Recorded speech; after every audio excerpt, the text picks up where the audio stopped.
Good wishes to all of you. History of Modern India, Chapter 2, Indian States and Society in the 18th Century audiobook. Decay of the Mughal Empire. With the gradual weakening and decline of the Mughal Empire, local and regional political and economic forces began to arise and assert themselves, and politics began to undergo major changes from the late 17th century onwards. During the 18th century, from the debris of the Mughal Empire and its political system rose a large number of independent and semi independent powers such as the Bengal, Awadh, Hyderabad, Mysore, and Maratha kingdoms. It is these powers which the British had to overcome in their attempt at supremacy in India. Some of these states, such as Bengal, Awadh, and Hyderabad, may be characterized as succession states. They arose as a result of the assertion of autonomy by governors of Mughal provinces with the decay of the central power. Others, such as the Maratha, Afghan, Jat, and Punjab states, were the product of rebellions by local chieftains, jamindars, and peasants against the Mughal authority. Not only did the politics in the two types of states or zones differ to stay some extent from each other, but there were also differences among all of them because of local conditions, yet not surprisingly, the overall political and administrative framework was very similar in nearly all of them. There was, of course, also a third zone comprising of areas on the southwest and southeast coasts and of northeastern India where Mughal influence had not penetrated to any degree. The rulers of all the 18th century states tried to legitimize their position by acknowledging the nominal supremacy of the Mughal emperor and by seeking his approval as his representatives. Moreover, nearly all of them adopted the methods and spirit of Mughal administration. The first group of states, succession states, inherited functioning Mughal administrative structures and institutions. Others tried to adopt and adapt in varying degrees this structure and institutions, including the Mughal revenue system. The rulers of these states established law and order and viable economic and administrative structures they curbed with varying degrees of success. The lower local officials and petty chiefs and jamindars who constantly fought with the higher authorities for control over the surplus produce of the peasant and who sometimes succeeded in establishing local centers of power and patronage. They also conciliated and accommodated these local chiefs and jamindars who desired peace and law and order. In general, there was in most of these states a decentralization of political authority, with the chiefs, jagirdars, and jamindars gaining in economic and political power. The politics of these states were invariably non communal or secular. The motivations of their rulers became similar in economic and political terms. These rulers did not discriminate on religious grounds and public appointments, civil or military, nor did the rebels against their authority pay much attention to the religion of the rulers. There is therefore little warrant for the belief that the decline and breakup of the Mughal Empire was followed by anarchy on or a breakdown of law and order in different parts of India. In India, whatever anarchy in administration and economy existed in the 18th century usually followed British wars of conquest and British intervention in the internal affairs of the Indian states. None of these states, however, succeeded in arresting the economic crisis which had set in during the 17th century. All of them remained basically rent extracting states. The jamindars and jagirdars, whose number and political strength constantly increased, continued to fight over the income from agriculture while the condition of the peasantry continued to deteriorate. While these states prevented any breakdown of internal trade and even tried to promote foreign trade, they did nothing to modernize the basic industrial and commercial structure of their states. This largely explains their failure to consolidate themselves or to ward off external attack. Hyderabad and the Carnatic. The state of Hyderabad was founded by Nizam ul Mulk Asaf Jah in 1724. He was one of the leading nobles of the post Aurangzeb era. He played a leading role in the overthrow of the Sayyid brothers and was rewarded with the viceroyalty of the Deccan. From 1720 to 22, He consolidated his hold over the Deccan by suppressing all opposition to his viceroy loyalty and organizing the administration on efficient lines. From 1722 to 24, he was the Wazir of the empire, but he soon became disgusted with that offices as the emperor. Muhammad Shah frustrated all his attempts at reforming the administration, so he decided to go back to the Deccan where he could safely maintain his supremacy. Here he laid the foundation of Hyderabad state which he ruled with a strong hand. He never openly declared his independence from the central government, but in practice he acted like an independent ruler. He waged wars, concluded peace, conferred titles, and gave jagirs and offices without a reference to Delhi. He followed a tolerant policy towards the Hindus. For example, a Hindu Puran Chand was his divan. He consolidated his power by establishing an orderly administration in the Deccan on the basis of the Jagirdari system along the Mughal pattern. He forced the big, turbulent Jamindars to respect his authority and kept the powerful Marathas out of his dominance. He also made an attempt to rid the revenue system of its corruption, but after his death in 1748, Hyderabad fell prey to the same disruptive forces as were operating in Delhi. The Carnatic was one of the Shubhas of the Mughal Deccan and as such came under the Nizam of Hyderabad's authority. But just as in practice the Nizam had become independent of Delhi, so also the deputy governor of the Carnatic, known as the Nawab of Carnatic, and freed himself of the control of the viceroy of the Deccan and made his office hereditary. Thus, Nawab Sadullah Khan of Karnataka had made his nephew, Dost Ali, his successor without the approval of his superior, the Nizam. Later, after 1740, the affairs of the Karnataka deteriorated because of the repeated struggles for its Nawabship, and this provided an opportunity to European trading companies to directly interfere in Indian politics. Bengal. Taking advantage of the growing weakness of the central authority, two men of exceptional ability, Murshid Qul Khan and Alivardi Khan, made Bengal virtually independent. Even though Murshid Qul Khan was made governor of Bengal as late as 1717, he had been its effective ruler since 1700 when he was appointed its Diwan. He soon freed himself from central control, though he regularly sent a large tribute to the emperor.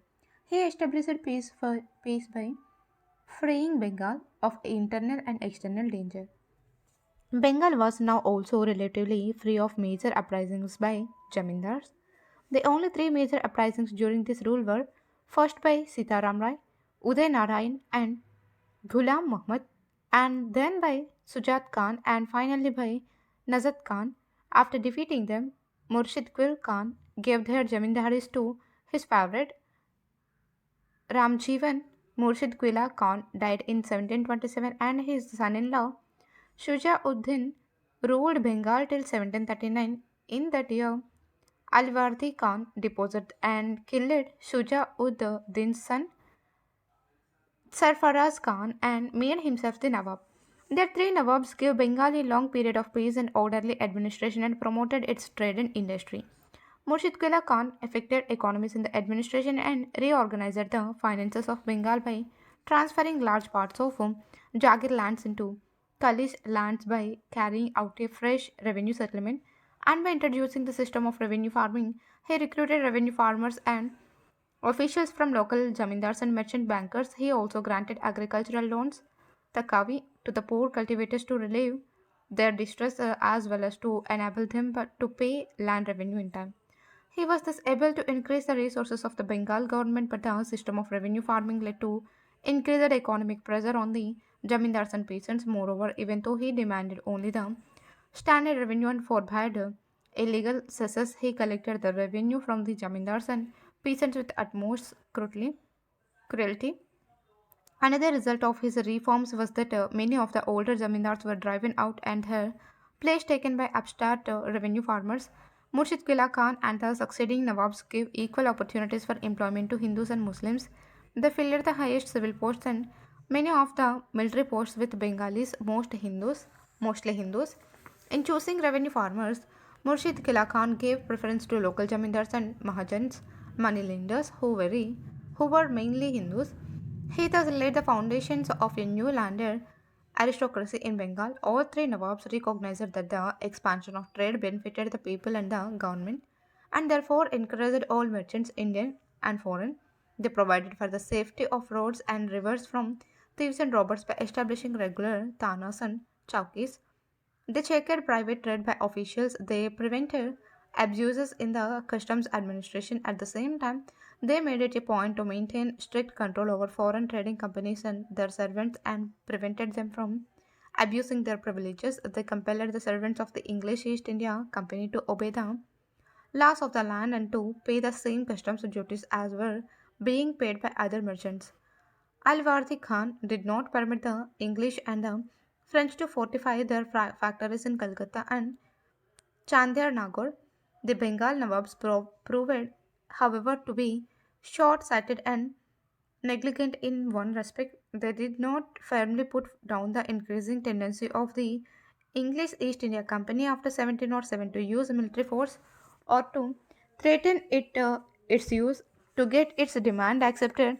They had the power to deal with the company's threats but continued to believe that a Mary Trading Company could not retain their power. They failed to see that the English company was no mere company of traders, but the representative of the most aggressive and expansionist colonialism of the time. Their ignorance of and lack of contact with the rest of the world was to cost the state dearly. Otherwise, they would have no of the devastation caused by the Western trading companies in Africa, South East Asia, and Latin America. The Nawabs of Bengal neglected to build a strong army and paid a heavy price for it. For example, the army of Murshid Qula Khan consisted of only 2,000 cavalry and 4,000 infantry. Alivardi Khan was constantly troubled by the repeated invasions of the Marathas and in the end had to cede a large part of Orissa to them. And when in 1756 to 67 the English East India Company declared war on Siraj ud Daula, the successor of Alwardi, the absence of a strong army contributed much to the viceroy of the foreigner. The Bengal Nawabs also failed to check the growing corruption among their officials.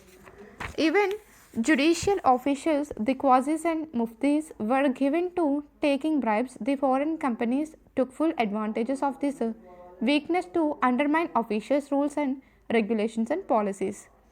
Awadh, the founder of the autonomous kingdom of Awadh, was Sadat Khan Burhan ul Mulk, who was appointed governor of Awadh in 1722.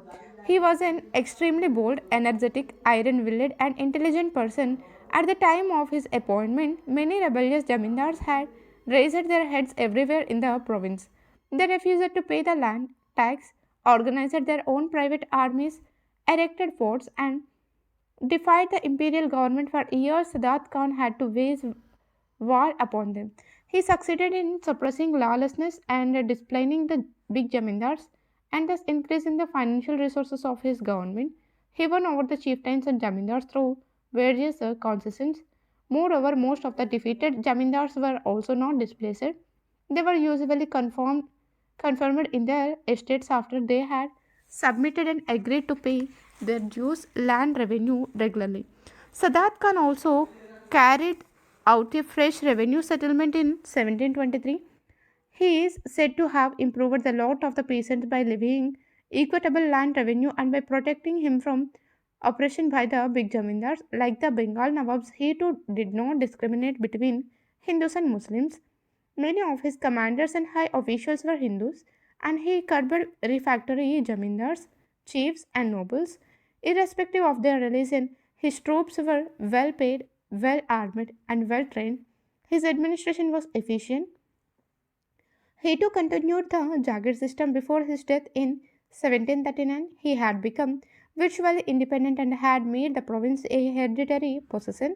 He was succeeded by his nephew Safdar Jang, who was simultaneously appointed the Wazir of the Empire in 1748 and granted in addition the province of Allahabad. Safdar Jung brought a long period of peace to the people of Awadh and Allahabad before his death in 1754.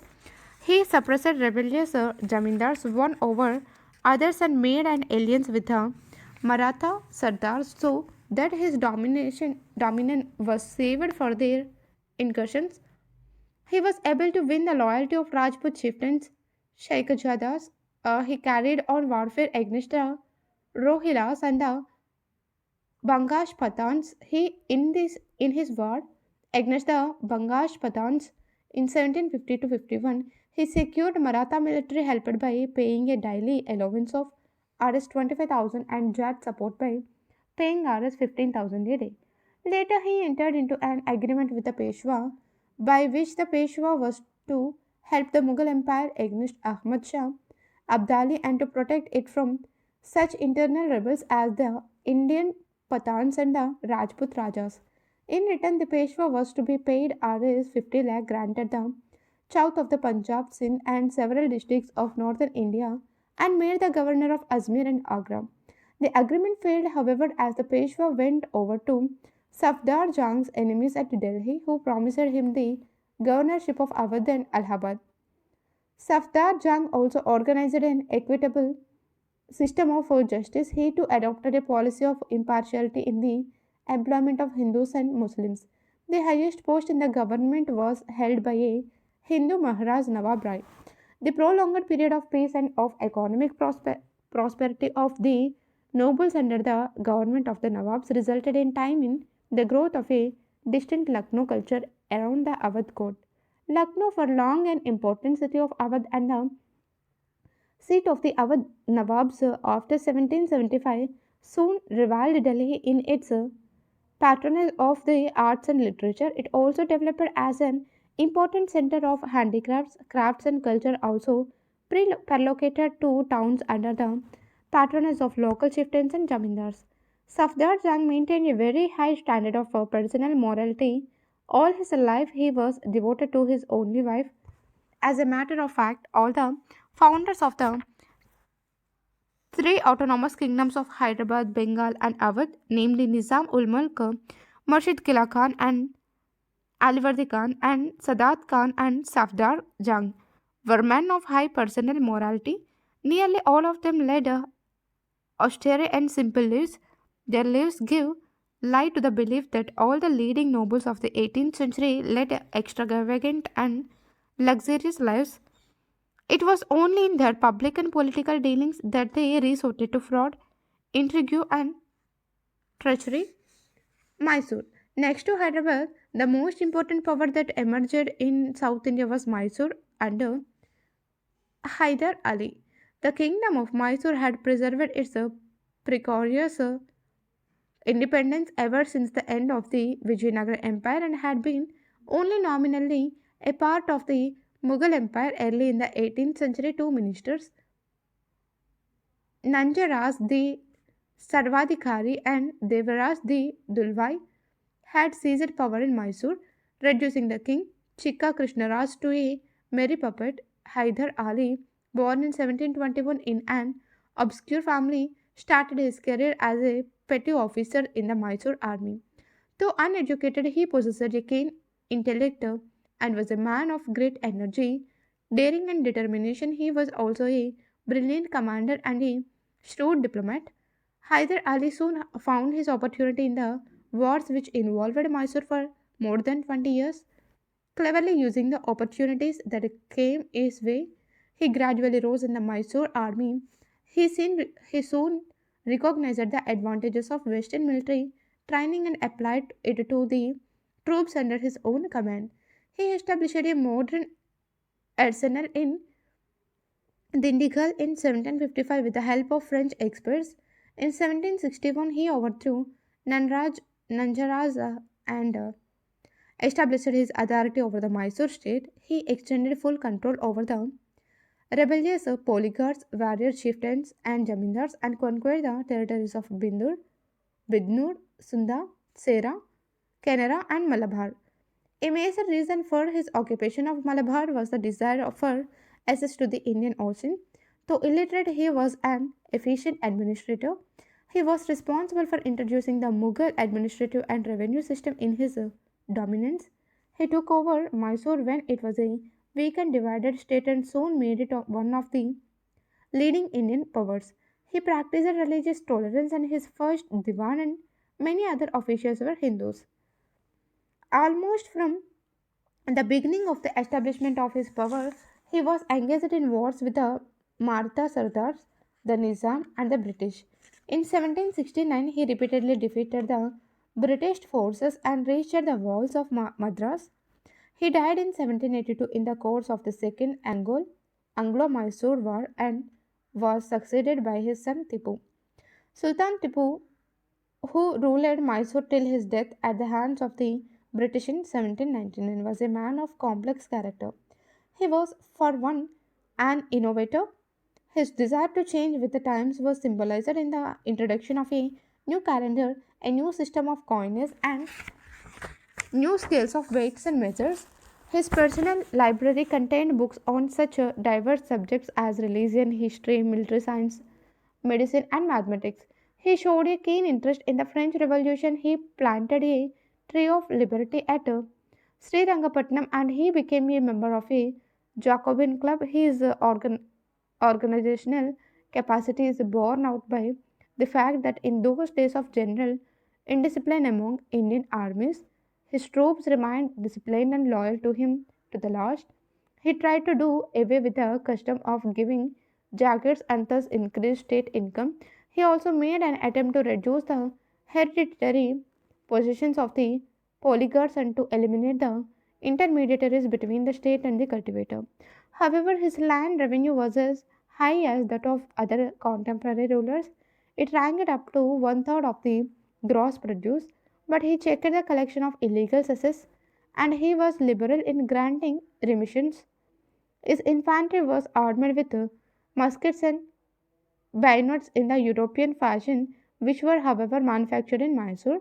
He also made an effort to build a modern navy after 1796. For this purpose, he established two dockyards, the models of the ships being supplied by the Sultan himself. In personal life, he was free from vices and kept himself free from luxury. He was recklessly brave and, as a commander, brilliant. He was fond of saying that it was better to live a day as a lion than a lifetime as a sheep. He died fighting at the gates of Srirangapatnam in pursuance of this belief. He was, however, hasty in action and unstable in nature. As a statesman, he, more than any other 18th century Indian ruler, recognized to the full extent the threat that the English posed to South India as well as to other Indian powers. He stood forth as the steadfast foe of the rising English power. The English, in turn, looked upon him as their most dangerous enemy in India. Though not free from contemporary economic backwardness, Mysore flourished economically under Hyder Ali and Tipu, especially when seen in contrast to its immediate past or with the rest of the country. When the British occupied Mysore after defeating and killing Tipu in 1799, they were surprised to find that the Mysore peasant was much more prosperous than the peasant in British occupied Madras. Sir John Short, Governor General from 1793 to 1798, wrote later that the peasantry of his dominants are protected and their labor encouraged and rewarded. Another British observer wrote of Tipu's Mysore as a well cultivated, populous with industrious inhabitants, cities newly founded, and commerce extending. Tipu also seems to have grasped the importance of modern trade and industry. In fact, alone among the Indian rulers, he understood the importance of economic strength as the foundation of military strength. He made some attempts to introduce modern industries in India by importing foreign workmen as experts and by extending state support to many industries. He sent emissaries to France, Turkey, Iran, and Pegu, Myanmar to develop foreign trading. He also traded with China. He even tried to set up a trading company on the pattern of European companies and thus sought to imitate their commercial practices. He tried to promote trade with Russia and Arabia by setting up state trading institutions in the port towns. Some British historians have described Tipu as a religious fanatic, but this is not borne out by facts. Though he was orthodox in his religious views, he was in fact tolerant and enlightened in his approach toward other religions. He gave money for the construction of the image of goddess Sarda in the Sringeri temple after the later was looted by Martha horsemen in 1791. He regularly gave gifts to this temple as well as to serve other temples. The famous temple of Sri Rangana was situated barely 100 yards from his palace, but while he treated the vast majority of his Hindu and Christian subjects with consideration and tolerance, he was harsh on those Hindus and Christians who might directly or indirectly aid the British against Mysore. Kerala. At the beginning of the 18th century, Kerala was divided up among the large number of feudal chiefs and rajas. The four most important states were those of Calicut under the Jomerin Chirkal, Cochin, and Travancore. The kingdom of Travancore rose to prominence after 1729 under King Martanda Varma, one of the leading statesmen of the 18th century. He combined rare foresight and strong determination with courage and dryness. Sorry. He combined rare foresight and strong determination with courage and daring. He subdued the feudatories, conquered Quilon and Eliatham, and defeated the Dutch, thus ending their political power in Kerala. He organized a strong army on the Western model with the help of European officers and armed it with modern weapons. He also constructed a modern arsenal. Martanda Varma used his new army to expand northwards at the boundaries of Travancore Singh extended from Kanyakumari to Cochin. He undertook many irrigation works, built roads and canals for communication, and gave active encouragement to foreign trade. By 1763, all the petty principalities of Kerala had been absorbed or subordinated by the three big states of Cochin, Travancore, and Calicut. Hyder Ali began his invasion of Kerala in 1766 and in the end annexed northern Kerala up to Cochin, including the territories of the Jomarin of Calcutta. Calicut. The 18th century saw a remarkable revival in Malayalam literature. This was due to, in part to the Rajas and chiefs of Kerala, who were great patrons of literature. Trivandrum, the capital of Travancore, became in the second half of the 18th century famous center of Sanskrit scholarship. Ramavarma, successor of Marthandavarma, was himself a poet, scholar, musician, renowned actor, and a man of great culture. He conversed fluently in English, took a keen interest in European affairs, and regularly read newspapers and journals published in London, Calcutta, and Madras. Areas around Delhi. The Rajput states. The principal Rajput states took advantage of the growing weakness of Mughal power to virtually free themselves from central control while at the same time increasing their influence in the rest of the empire. In the regions of Farooq Siar and Muhammad Shah, the rulers of Amber and Marwar were appointed governors of important Mughal provinces such as Agra, Gujarat, and Malwa. The Rajputana states continued to be as divided as before. The bigger among them expanded at the cost of their weaker neighbors, Rajput and non Rajput. Most of the larger Rajput states were constantly involved in petty quarrels and civil wars. The internal politics of these states were often characterized by the same type of corruption, intrigue, and treachery as prevailed at the Mughal court. Thus, Ajit Singh of Marwa was killed by his own son. The most outstanding Rajput ruler of the 18th century was Raja Savai Jai Singh of Amber. 1681 to 1743. He was a distinguished statesman, lawmaker, and reformer, but most of all, he shone as a man of science in an age when Indians were oblivious of scientific progress. He founded the city of Jaipur and made it a great seat of science and art. Jaipur was built upon strictly scientific principles and according to a regular plan. Its broad streets are intersected at right angles. Jaising was, above everything else, a great astronomer. He erected observatories with accurate and advanced instruments, some of them of his own invention, at Delhi, Jaipur, Ujjain, Varanasi, and Mathura. His astronomical observations were remarkably accurate. He drew up a set of tables entitled Jij Muhammadi Shahi to enable people to make astronomical observations. He had Euclid's elements of geometry translated into Sanskrit, as also several works on trigonometry, as well as Napier's work on the construction and use of logarithms. Jaising was also a social reformer. He tried to enforce a law to reduce the lavish expenditure which the Rajputs had to incur on their doctors' weddings. This had given rise to the evil practice of female infanticide. This remarkable prince ruled Jaipur for nearly 44 years from 1699 to 1743. The Jats, a caste of agriculturists, lived in the region around Delhi, Agra, and Mathura. Jat peasants around Mathura revolted under the leadership of their Jat Jamindars in 1669 and then again in 1688. Those revolts were crushed, but the area remained disturbed after the death of Aurangzeb. They created disturbances all around Delhi. Though originally a peasant uprising, the Jat revolt led by Jamindar soon became predatory.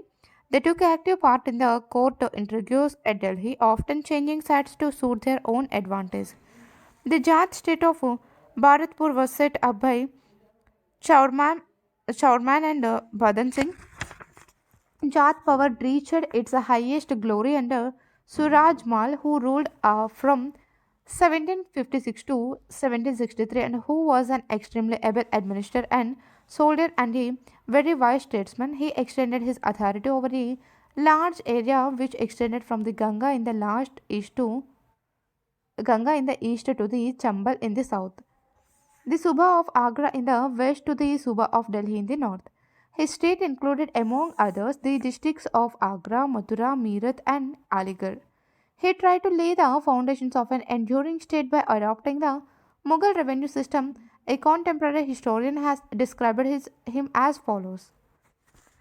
Though he wore the dress of a farmer and could speak only his own Braz dialect, he was a plateau of the Jat tribe. In prudence and skill and ability to manage the revenue and civil affairs, he had no equal among the grandees of Hindustan except Asaf Jah Bahadur. After his death in 1763, the Jat state declined and was split up among petty jamindars, most of whom lived by plunder. Pathans, and Rohilas. Muhammad Khan Bangash, an Afghan adventurer, established his control over the territory around the Farukbad between what are now Aligarh and Kanpur during the reigns of Farooq Siyar and Muhammad Shah. Similarly, during the breakdown of administration following Nadir Shah's invention, Ali Muhammad Khan carved out a separate principality known as Rohilkhan at the foothills of the Himalayas between the Ganga in the south and the Kuman Hills in the north, with its capital at first at Olan in Bareilly and later at Rampur.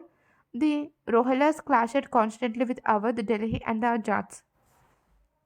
The Sikhs, founded at the end of the 15th century by Guru Nanak, the Sikh religion spread among the Jat peasantry and other lower castes of the Punjab. The transformation of the Sikhs into a militant fighting community was begun by Guru Hargobind 1606 to 45. It was, however, under the leadership of Guru Gobind Singh 1666 to 1708, the 10th and last Guru of the Sikhs, that they became a political and military force. From 1699 onwards, Guru Gobind Singh waged constant war against the armies of Aurangzeb and the Hill Rajas. After Guru Gobind Singh's death, the institution of Guruship came to an end and the leadership of the Sikhs passed to his trusted disciple Banda Singh Bahadur. Banda Singh Bahadur rallied together the peasants and the lower castes of the Punjab from Delhi to Lahore and carried on a vigorous though unequal struggle against the Mughal army for 8 years. He was captured in 1715 and put to death. There were several reasons for his failure. The Mughal center was still strong. The upper classes and castes of Punjab joined forces against Banda Singh Bahadur for his championship of the lower castes and rural people. The inventions of Nadir Shah and Ahmad Shah Abdali and the consequent dislocation of Punjab administration gave the Sikhs an opportunity to rise once again. They soon began to fill the political vacuum. Between 1765 and 1800, they brought the Punjab and Jammu under their control. The Sikhs were organized into 12 misls or confederacies which operated in different parts of the province. These misls fully cooperated with one another. They were originally based on the principle of equality, with all members having an equal voice in deciding the affairs of a misl and in electing its chief and other officers. Gradually, the democratic and plebeian character of the misls disappeared, and powerful feudal chiefs and jamindars dominated them. The Punjab under Ranjit Singh. At the end of the 18th century, Ranjit Singh, chief of the Sukher Chakia Misl, rose to prominence, a strong and courageous soldier, an efficient administrator, and a skillful diplomat. He was a born leader of men. He captured Lahore in 1799 and Amritsar in 1802. He soon brought all six chiefs west of the settlers under his control and established his own kingdom in the Punjab. Later, he conquered Kashmir, Peshawar, and Multan. The old Sikh chiefs were transformed into big zamindars and jagirdars. He did not make any changes in the system of land revenue promulgated earlier by the Mughals. The amount of land revenue was calculated on the basis of 50% of the gross produce. Ranjit Singh built up a powerful, disciplined, and well equipped army along European lines with the help of European instructors. His new army was not confined to the Sikhs, he also recruited Gurkhas, Bihari's, Orias, Pathans, Dogras, and Punjabi Muslims. He set up modern foundries to manufacture cotton at Lahore and employed Muslim gunners to man them. It is said that he possessed the second best army in Asia, the first being the army of the English East India Company. Ranjit Singh had great capacity for choosing his ministers and officials. His court was studded with outstanding men. He was tolerant and liberal in religious matters. He patronized not only Sikh but also Muslim and Hindu holy men. Many of his important ministers and commanders were Muslims and Hindus. The most prominent and trusted of his ministers was Fakir Azizuddin, while his finance minister was Diwan Dinanath. His was a state based on equal opportunities for all. Political power was not used for exclusive Sikh benefit. On the other hand, the Sikh peasant was as oppressed by Sikh chiefs as was the Hindu or Muslim peasant. In fact, the structure of the Punjab as a state under Ranjit Singh was similar to the structure of the other Indian states of the 18th century. When the British forbade Ranjit Singh in 1809 to cross the settlers and look the Sikh state east of the river under their protection, he kept quiet for he realized that his strength was no match for the British. Thus, by his diplomatic realism and military strength, he temporarily saved his kingdom from English encroachment. But he did not remove the foreign trade, he only left it for his successors. And so, after his death, when his kingdom was torn by an intense internal struggle for power, the English moved in and conquered it. The rise and fall of the Maratha power.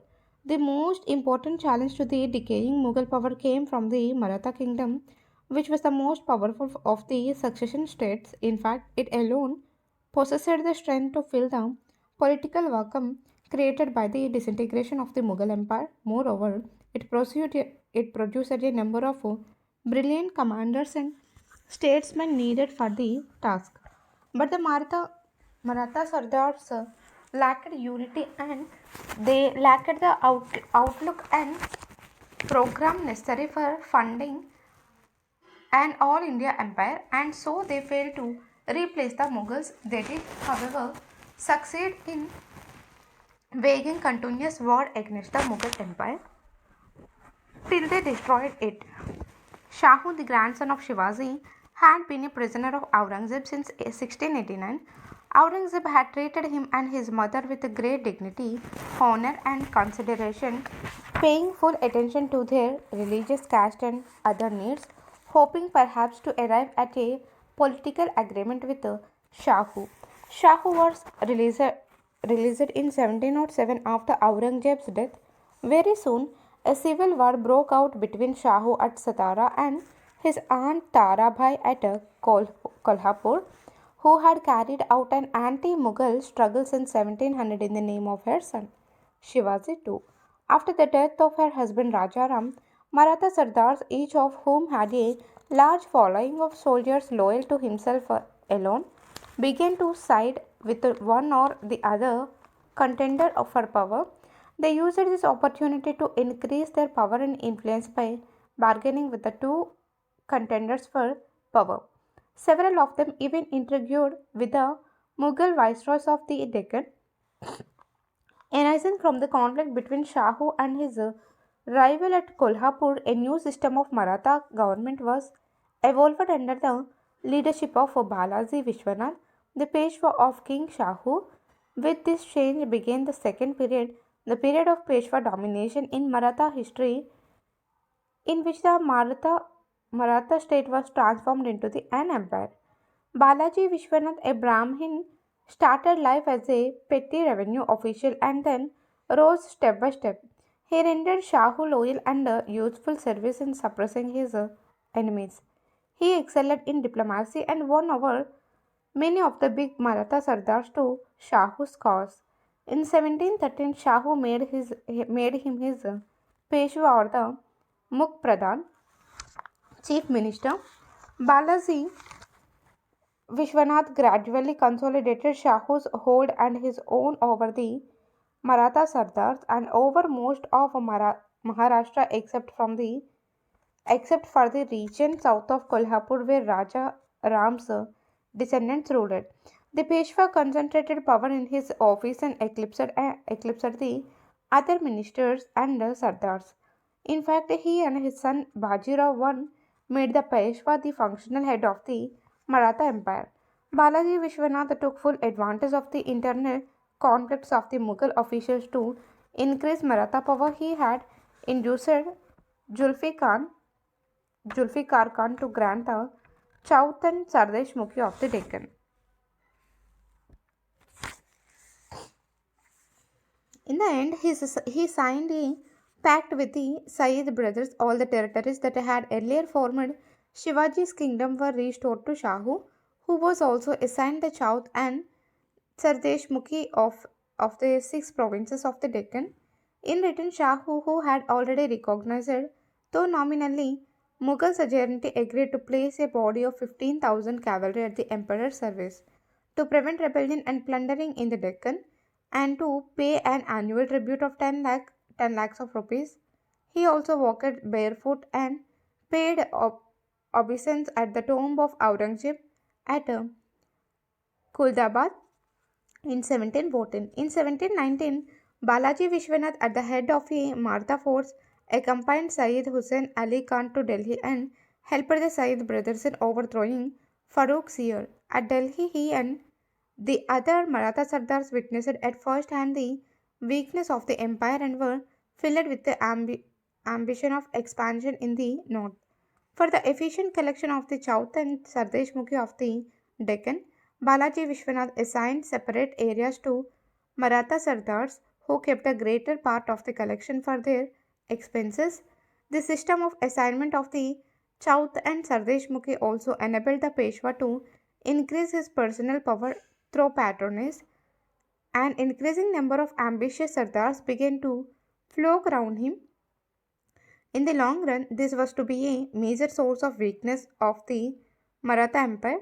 Already, the system of Vatans and Saranjams Jagirs had made the Maratha Sardars strong, autonomous, and jealous of central power. They now began to establish their control in the distant lands of the Mughal Empire, where they gradually settled down as more or less autonomous chiefs. Thus, the conquest of the Marathas outside their original kingdom were not made by a central army directly controlled by the Maratha king or the Peshwa, but by Sardars with their own private armies. During the process of conquest, these Sardars often clashed with one another. If the central authority tried to control them too strictly, they did not hesitate to join hands with enemies, be they the Nizam, the Mughals, or the English. Balaji Vishwanath died in 1720. He was succeeded a Peshwa by his 20-year-old son Bajirao I. In spite of his youth, Bajirao was a bold and brilliant commander and an ambitious and clever statesman. He has been described as the greatest exponent of guerrilla tactics after Shivaji, led by Bajirao. The Marathas waged numerous campaigns against the Mughal Empire, trying to compel the Mughal officials to first give them the right to collect the chowth of vast areas and second to cede their areas to the Maratha kingdom. By 1740, when Bajirao died, the Marathas had won control over Malwa, Gujarat, and parts of Bundelkhand. The Maratha families of Gaikwad, Holkar, Sindhia, and Bhonsle came into prominence during this period. All his life, Bajirao worked to contain Nizam ul Mulk's power in the Deccan. The latter, on his part, constantly interfered with the Raja of Kolhapur and the Maratha Sardars and Mughal officials to weaken the Peshwa's authority. Twice the two met on the field of battle, and both times the Nizam was forced and compelled to grant the Marathas the Chowth and Sardeshmukhi of the Deccan provinces. In 1733, Bajirao started a long campaign against the Siddhis of Janjira and in the end expelled them from the mainland. Simultaneously, a campaign against the Portuguese was started. In the end, Salcete and Basin were captured, but the Portuguese continued to hold their other possessions on the west coast. Bajirao died in April 1740 in a short period of 20 years. He had changed the character of the Maratha state. From the kingdom of Maharashtra, it had been transformed into an empire, expanding in the north. He, however, failed to lay the firm foundations of an empire. New territories were conquered and occupied, but little attention was paid to their administration. The chief concern of the successful Sardars was with the collection of revenues. Bajirao's 18-year-old son Balaji Bajirao, known more widely as Nana Sahib, was the Peshwa from 1740 to 1761. He was as able as his father, though less energetic. King Shahu died in 1749 and by his will left the management of state affairs in the Peshwa's hands. The office of the Peshwa had already become hereditary and the Peshwa was the de facto ruler of the state. Now he became the official head of the administration and as a symbol of this fact shifted the government to Pune, his headquarters. Balaji Bajirao followed in the footsteps of his father and further extended the empire in different directions, taking Maratha power to new heights. Maratha armies now overran the whole of India. Maratha control over Malwa, Gujarat, and Bundelkhand was consolidated. Bengal was repeatedly invaded, and in 1751, the Bengal Nawab had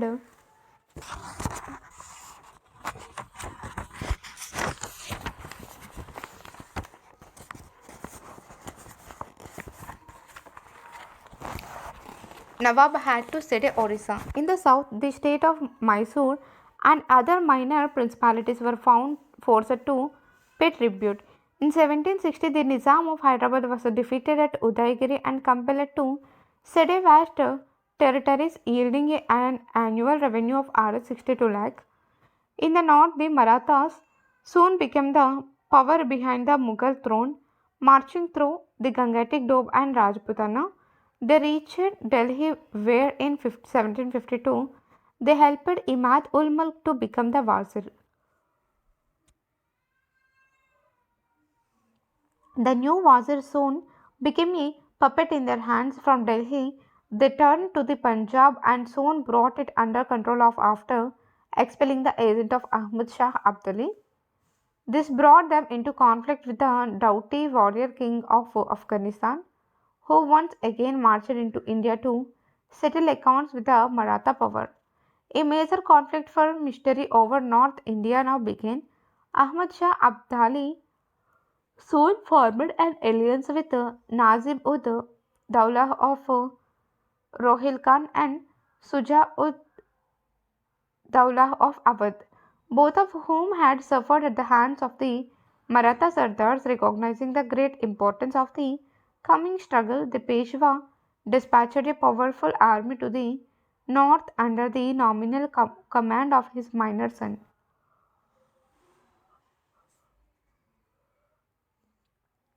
The actual command being in the hands of his cousin Sadashivrao Bahu. An important arm of this force was a contingent of European style infantry and artillery commanded by Ibrahim Khan Gandhi. The Marathas now tried to find allies among the northern powers, but their earlier behavior and political ambitions had antagonized all these powers. They had interfered in the internal affairs of the Rajputana states and levied huge fines and tributes upon them. They had made large territorial and monetary claims upon Awadh. Their actions in the Punjab had enraged the Sikh chiefs, tremendously the Jat chiefs, on whom they had also imposed heavy fines,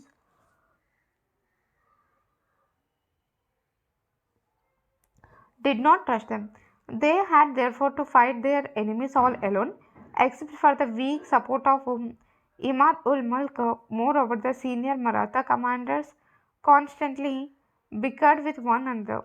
The two forces met at Panipat on 14 January 1761. The Maratha army was completely routed. The Peshwa's son Vishwasrao, Sadashivrao Bahu, and numerous other Maratha commanders perished on the battlefield, did nearly 28,000 soldiers. Those who fled away were pursued by the Afghan cavalry and robbed and plundered by the Jats, Ahirs, and Gujaras of the Panipat region. The Peshwa, who was marching north to help his cousin, was stunned by the tragic news. Already seriously ill, his end was hastened and he died in June 1761. The Maratha defeat at Panipat was a disaster for them. They lost the cream of their army and their political prestige suffered a big blow. Most of all, their defeat gave an opportunity to the English East India Company to consolidate its power in Bengal and South India. Nor did the Afghans benefit from their victory. They could not even hold the Punjab. In fact, the Third Battle of Panipat did not decide who was to rule India, but rather who was not. The way was therefore cleared for the rise of British power in India. The 17-year-old Madhav Rao became the Peshwa in 1761. He was a talented soldier and statesman.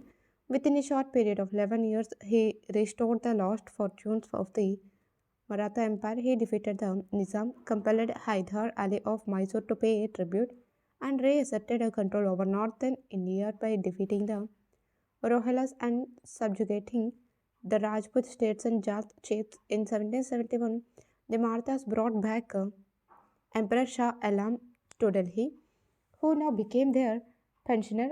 Thus, it appeared as it Maratha ascendancy in the north had been recovered. Once again, however, a blow fell on the Marathas where Madhav Rao died of consumption in 1772. The Maratha Empire was now in a state of confusion. At Pune, there was a struggle for power between Raghunathan Rao, the younger brother of Balaji Bajirao, and Narayan Rao, the younger brother of Madhav Rao.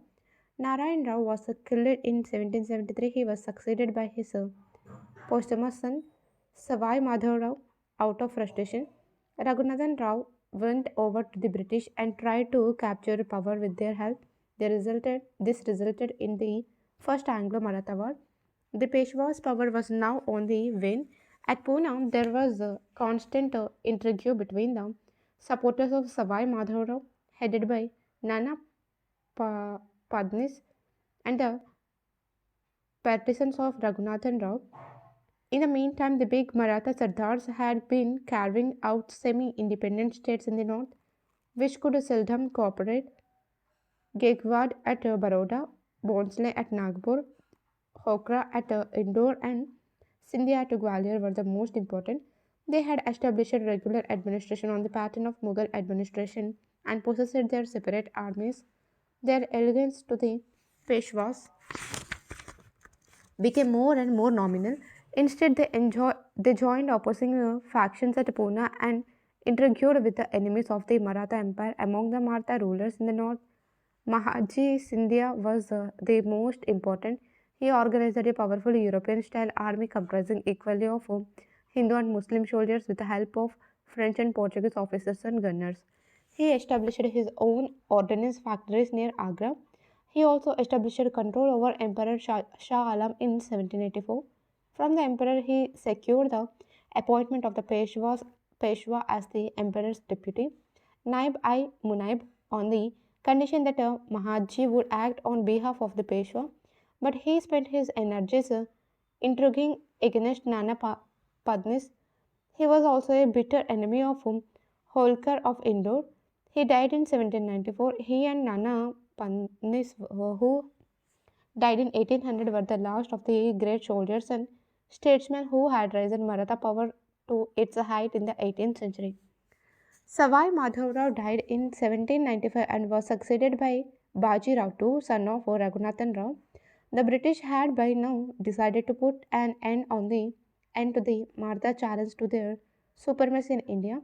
They divided the mutually warning Maratha Sardars through clever diplomacy and then overpowered them in separate battles during the Second Maratha War 1803 to 5 and the Third Maratha War 1816 to 19, while other Maratha states were permitted to remain as subsidiary states, the house of the Peshwas was extinguished.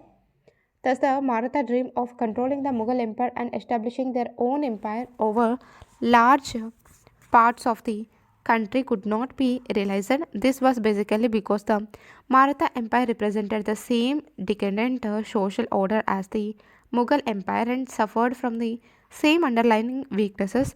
The Maratha chiefs were very similar to the later Mughal nobles, just as the Saranjami system was similar to the Mughal system of Jagir so long as there existed a strong central authority and the need for mutual cooperation against a common enemy. The Mughals they remained united in a loose union, but at the first opportunity they tended to assert their autonomy. If anything, they were even less disciplined than the Mughal nobles, nor did the Maratha Sardars try to develop a new economy. They failed to encourage science and technology or to take much interest in trade and industry. Their revenue system was similar to that of the Mughals, as was their administration. Like the Mughals, the Maratha rulers were also mainly interested in raising revenue from the helpless peasantry. For example, they too collected nearly half of the agricultural produce as tax. Unlike the Mughals, they failed to even provide sound administration to the people outside Maharashtra. They could not inspire the Indian people to any higher degree of loyalty than the Mughals had succeeded in doing. The dominant two depended on force and force alone. The only way the Marathas could have stood up to the rising British power was to have transformed their state into a modern state. This they failed to do. Social and economic conditions of the people. India in the 18th century failed to make progress economically, socially, or culturally at an advocate pace. The increasing revenue demands of the state, the oppression of the officials, the greed and rapacity of the nobles, revenue farmers, and jamindars, the marches and counter marches of the rival armies, and the depredations of the numerous adventurers roaming the land made the life of the people quite wretched. The India of those days was also a land of contrasts. Extreme poverty existed side by side with extreme riches and luxury. On the one hand, there were the rich and powerful nobles, steeped in luxury and comfort. On the other, backward, oppressed, and impoverished peasants living at the bare subsistence level and having to bear all sorts of injustice and inequalities. Even so, the life of the Indian masses was by and large better at this time than it was after over 100 years of British rule at the end of the 19th century. Indian agriculture during the 18th century was technically backward and stagnant. The techniques of production had remained stationary for centuries. The peasant tried to make up for technical backwardness by working very hard. He, in fact, performed miracles of production. Moreover, he did not usually suffer from shortage of land. But unfortunately, he seldom reaped the fruits of his labor. Even though it was his produce that supported the rest of the society, his own reward was miserable in advocate. The state, the jamindars, the jagirdars, and the revenue farmers tried to extract the maximum amount from him. This was as true of the Mughal state as of the Maratha or Sikh chiefs or other successors of the Mughal state. Even though India villages were largely self sufficient and imported little from outside and the means of communication were backward, extensive trade within the country and between India and other countries of Asia and Europe was carried on under the Mughals. India imported pearls, raw silk, wool, dates, dried fruits, and rose water from the Persian Gulf, coffee, gold, drugs, and honey from Arabia, tea, sugar, porcelain, and silk from China, gold, musk, and woolen cloth from Tibet, tin from Singapore, spices, perfumes, arak, and sugar from the Indonesia islands, ivory and drugs from Africa, and woolen cloth metals such as copper, iron, and lead and paper from Europe. India's most important article of export was its cotton textiles, which were famous all over the world for their excellence and were in demand everywhere. India also exported raw silk and silk fabrics, hardware, indigo, saltpetre, opium, rice, wheat, sugar, pepper, and other species, precious stones, and drugs. Since India was on the whole self sufficient in handicrafts and agricultural products, it did not import foreign goods on a large scale. On the other hand, its industrial and agricultural products had a steady market abroad. Consequently, it exported more than it imported, and its trade was balanced by the import of silver and gold. In fact, India was known as a sink of precious metals. Historians differ on the state of internal and foreign trade during the pre colonial period of the 18th century. According to the dominant view, constant warfare and disruption of law and order in many areas during the 18th century harmed the country's internal trade. Many trading centers were looted by the contestants for power and by foreign invaders. Many of the trade routes were infested with organized bands of robbers and traders, and their caravans were regularly looted. Even the road between the two imperial cities, Delhi and Agra, was made unsafe by the marauders. Moreover, with the rise of autonomous provincial regimes and innumerable local chiefs, the number of custom houses or chowkis grew by leaps and bounds. Every petty to large ruler tried to increase his income by imposing heavy customs duties on goods entering or passing through his territories. All these factors had an injuries effect on long distance trade. The impoverishment of the nobles, who were the largest consumers of luxury products in which trade was conducted, also injured internal trade. Other historians believe that the effect of political changes and warfare on internal trade has generally been exaggerated. The impact on foreign trade was also complex and differential. While sea trade expanded over land, trade through Afghanistan and Persia was disrupted. Political factors which hurt trade also adversely affected urban industries. Many prosperous cities, centers of flourishing industry, were sacked and devastated. Delhi was plundered by Nadir Shah, Lahore, Delhi, and Mathura by Ahmad Shah Abdali, Agra by the Jats, Surat, and other cities of Gujarat and the Deccan by Maratha chiefs, Sirhind by the Sikhs, and so on. Similarly, in some areas, artisans catering to the needs of the feudal class and the courts suffered as the fortunes of their patterns declined, leading to the decline of cities like Agra and Delhi. The decline of internet and foreign trade also hit them hard in some parts of the country. Nevertheless, some industries in other parts of the country gained as a result of expansion in trade with Europe, owing to the activities of the European trading companies. Moreover, the emergence of new courts and local nobility and jamindars led to the growth of new cities such as Faizabad, Lucknow, Varanasi, and Patna, and a recovery to some extent of production by artisans. Even so, India remained a land of extensive manufactures. Indian artisans still enjoyed fame the world over for their skill. India was still a large scale manufacturer of cotton and silk fabrics, sugar, jute, dyestuffs, mineral and metallic products like arms, metalware, and saltpetre and oils. The important centers of the textile industry were Dhaka and Murshidabad in Bengal, Patna in Bihar, Surat, Ahmedabad, and Brouch in Gujarat, Chanderi in Madhya Pradesh, Burhanpur in Maharashtra, Janpur, Varanasi, Lucknow, and Agra in Uttar Pradesh, Multan and Lahore in the Punjab, Masulipatanam, Aurangabad, Chikakol, Chikakol and Vishakhapatnam in Andhra, Bangalore in Karnataka, and Coimbatore and Madurai in Tamil Nadu. Kashmir was the center of woolen manufactures. Shipbuilding industry flourished in Maharashtra, Andhra, and Bengal. Writing about the great skill of Indians in this respect, an English observer wrote, in shipbuilding, they probably taught the English far more than they learned from them.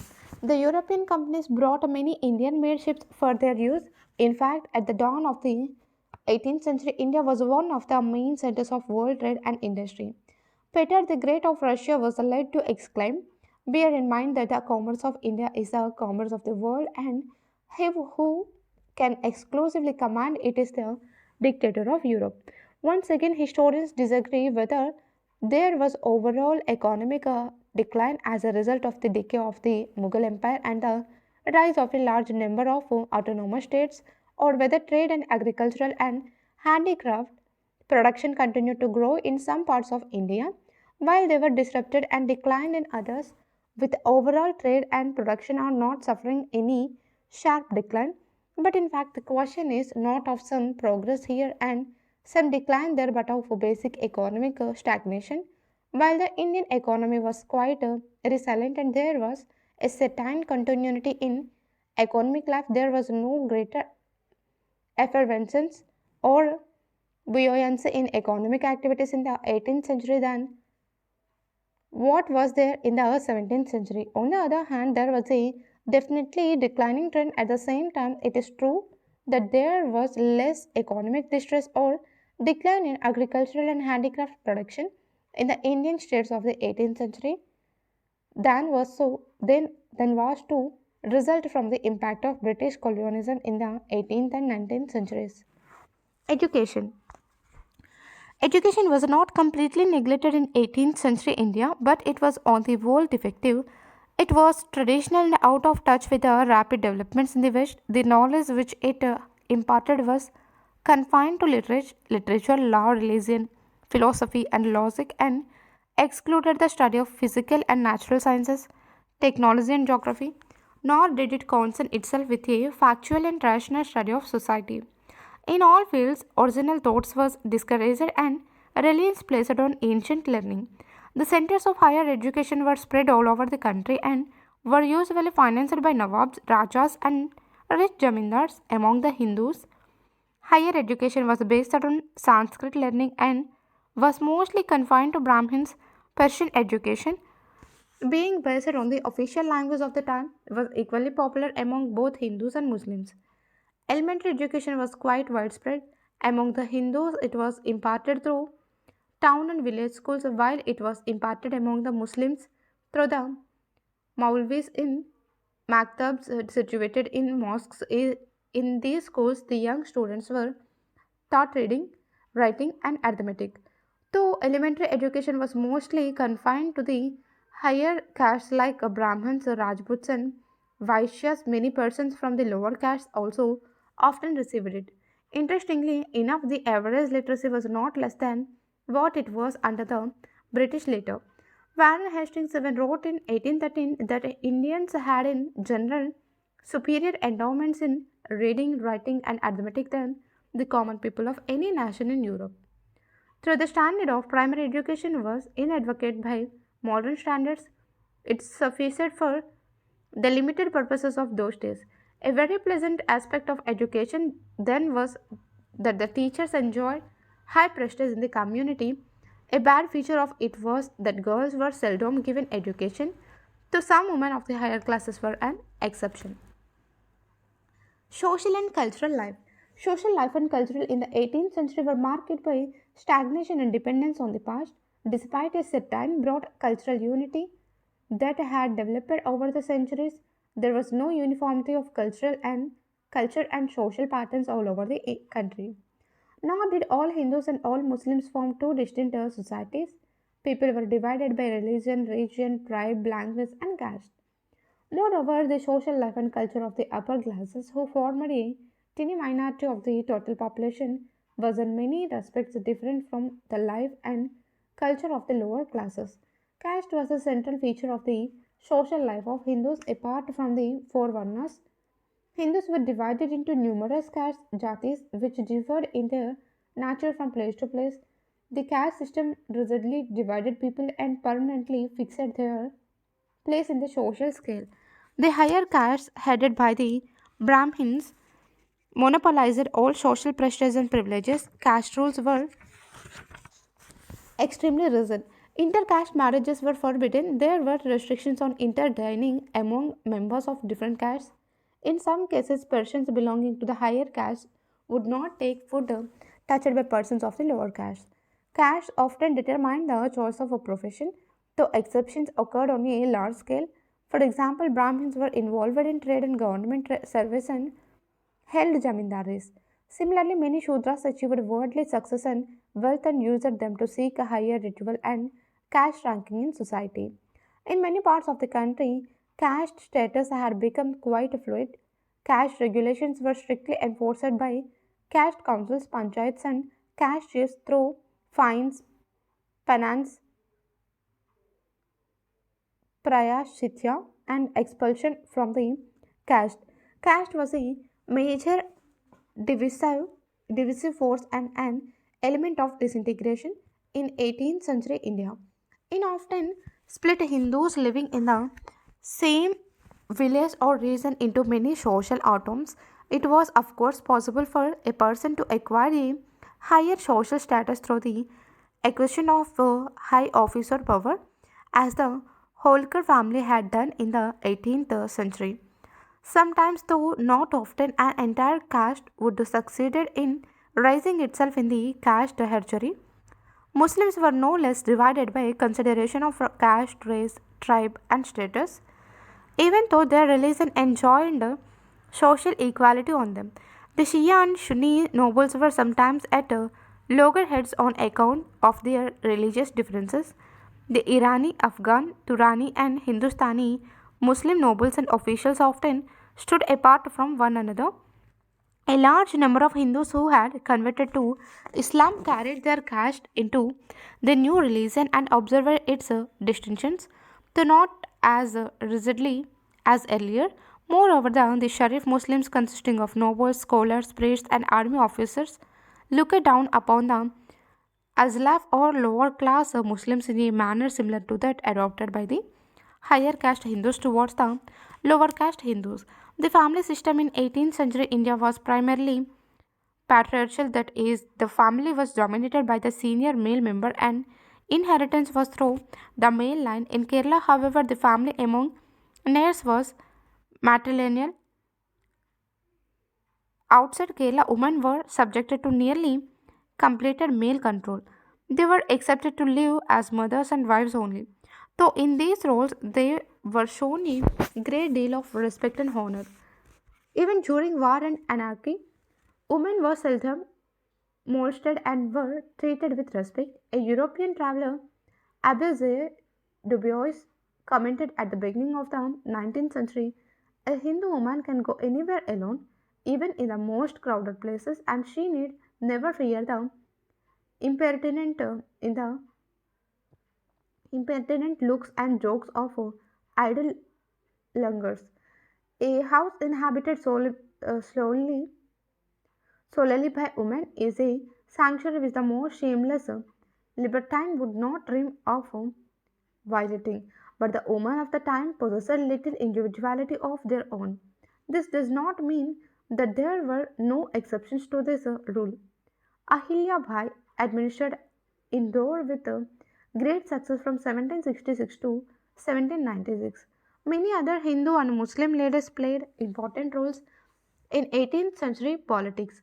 While women of the upper classes were not supposed to work outside their homes, peasant women usually worked in the fields and women of the poorer classes often worked outside their homes to supplement the family income. The purdha was common mostly among the higher classes in the north. It was not practiced in the south. Boys and girls were not permitted to mix with one another. All marriages were arranged by the heads of the families. Men were permitted to have more than one wife, but except for the well off, they normally had only one. On the other hand, a woman was accepted to marry only once in her lifetime. The custom of early marriage prevailed all over the country. Sometimes children were married when they were only 3 or 4 years of age. Among the upper classes, the evil customs of incurring heavy expenses on marriages and of giving dowry to the bride prevailed. The evil of dowry was especially widespread in Bengal and Rajputana. In Maharashtra, it was curbed to some extent by energetic steps taken by the Peshwas. Two great social evils of 18th century India, apart from the caste system, were the custom of sati and the condition of widows. Sati involved the right of a Hindu widow burning herself along with the body of her dead husband. It was mostly prevalent in Rajputana, Bengal, and other parts of northern India. In the south, it was uncommon and the Marathas did not encourage it. Even in Rajputana and Bengal, it was practiced only by the families of Rajas, chiefs, big jamindars, and upper castes. Widows belonging to the higher classes and higher castes could not remarry, though in some regions and in some castes, for example, among non Brahmins in Maharashtra, the Jats and people of the hill regions of the north, widow remarriage was quite common. The lot of the Hindu widow was usually pitiable. There were all sorts of restrictions on her clothing, diet, movements, etc. In general, she was accepted to renounce all the pleasures of the world and to serve selflessly the members of her husband's or her brother's family, depending on where she spent the remaining years of her life. Sensitive Indians were often touched by the hard and harsh life of the widows. Raja Savai Jai Singh of Amber and the Maratha general Prashuram Bahu tried to promote widow remarriage but failed. Culturally, India showed some signs of exhaustion during the 18th century, but the 18th century was no dark age. The creativity of the people continued to find expression, cultural continuity with the preceding centuries was maintained, and local traditions continued to evolve. At the same time, culture remained only traditionalist cultural activities of the time were mostly financed by the royal court, rulers, and nobles, chiefs, and zamindars, whose impoverishment led to their gradual neglect. The most rapid decline occurred precisely in those branches of the arts which depended on the patronage of kings, princes, and nobles. This was true most of all of Mughal architecture and painting. Many of the painters of the Mughal school migrated to provincial courts and flourished at Hyderabad, Lucknow, Kashmir, and Patna. At the same time, new schools of painting were born and achieved distinction. The paintings of the Kangra and Rajputana schools revealed new vitality and taste. In the field of architecture, the Imam Bara of Lucknow reveals a proficiency in technique but a decadence in architectural taste. On the other hand, the city of Jaipur and its buildings are an example of continuing vigor. Music continued to develop and flourish in the 18th century, both in the north and the south. Significant progress was made in this field in the region of Muhammad Shah. Poetry in nearly all the Indian languages tended to lose its touch with life and become decorative, artificial, mechanical, and traditional. Its pessimism reflected the prevailing sense of despair and cynicism, while its content reflected the impoverishment of the spiritual life of its patrons, the feudal nobles and kings. A noteworthy feature of the literary life of the 18th century was the spread of the Urdu language and the vigorous growth of Urdu poetry. Urdu generally became the medium of social intercourse among the upper classes of northern India, while Urdu poetry shared the weaknesses of contemporary literature in other Indian languages. It produced brilliant poets like Mir Saudha Nazir, and in the 19th century, that great genius Mirza Ghalib. Hindi too was developing throughout the century. Similarly, there was a revival of Malayalam literature, especially under the patronage of the Travancore rulers Martand Varma and Ramavarma. One of the great poets of Kerala, Kunchan Nambiar, who wrote popular poetry in the language of daily usage, lived at this time.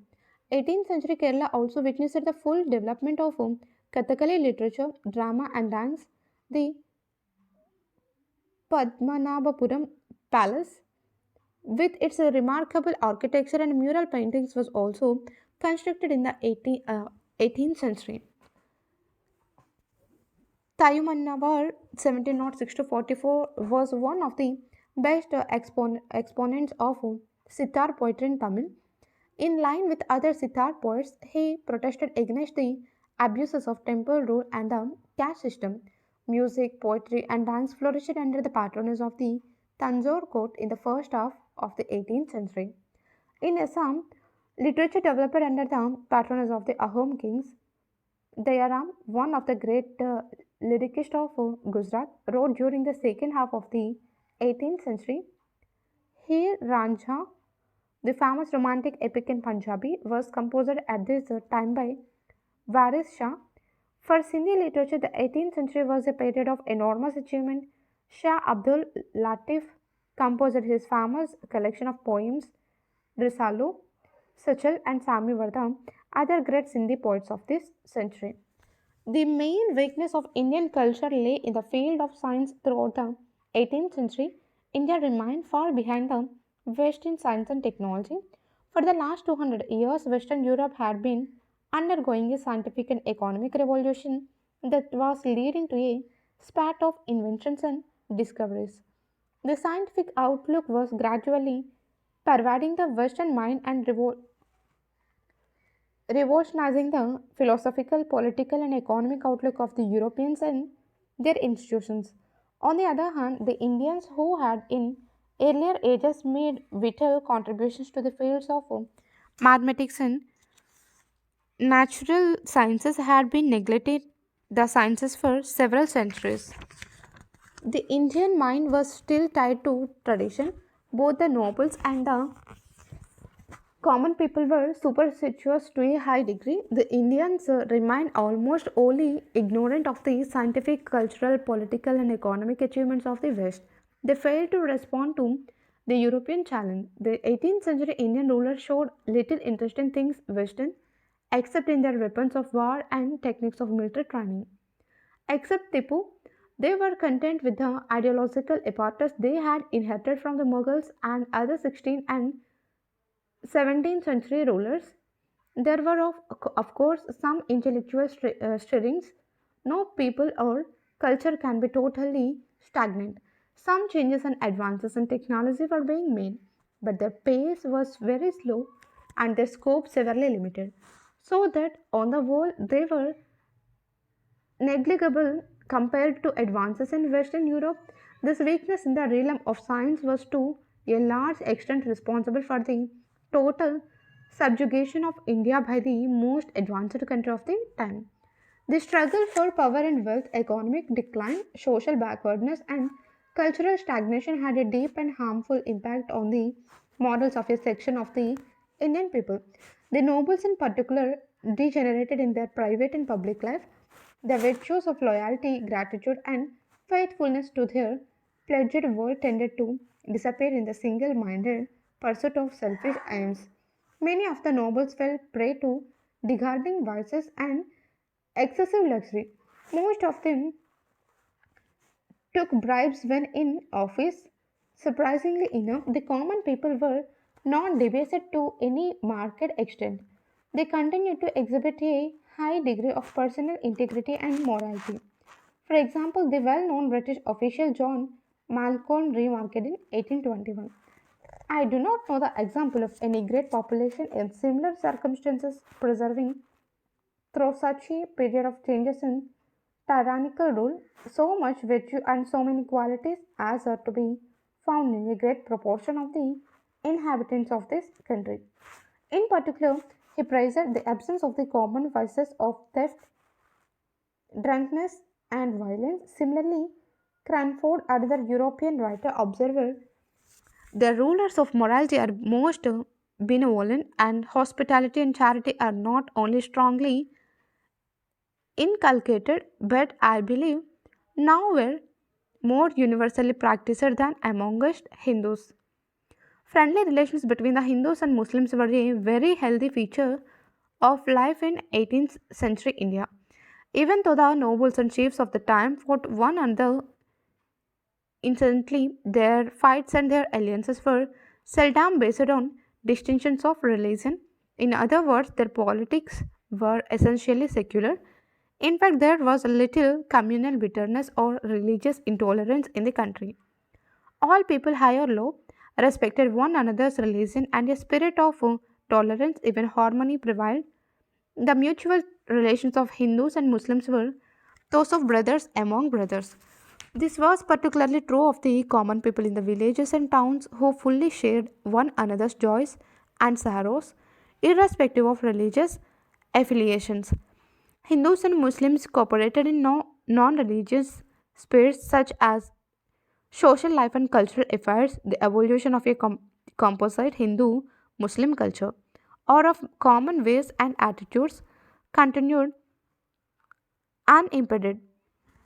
Hindu writers often wrote in Persian, while Muslim writers wrote in Hindi, Bengali, and other vernaculars, often dealing with subjects of Hindu social life and religion, such as Radha and Krishna, Sita and Rama, and Nal and Damayanti.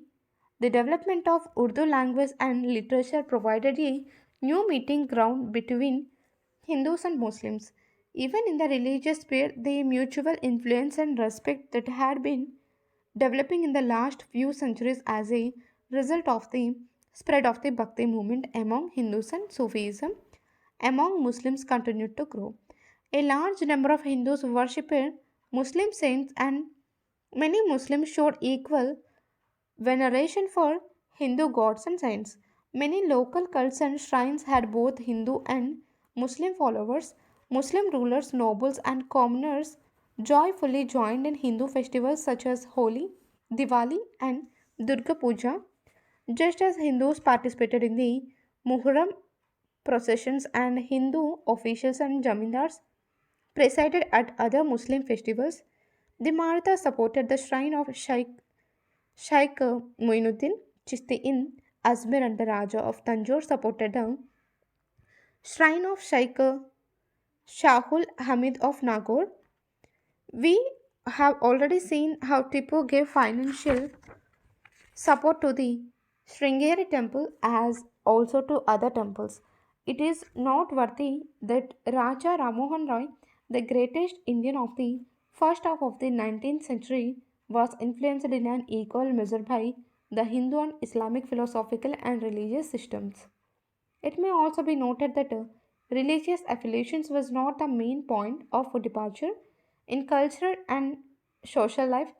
The way of life of upper class Hindus and Muslims covered much more than the ways of life of upper class and lower class Hindus or of upper class and lower class Muslims. Similarly, regions or areas provided points of departure. People of one region had far greater cultural synthesis irrespective of religion than people following the same religion spread over different regions. People living in the villages also tended to have a different pattern of social and cultural life than that of the town dwellers. Thank you.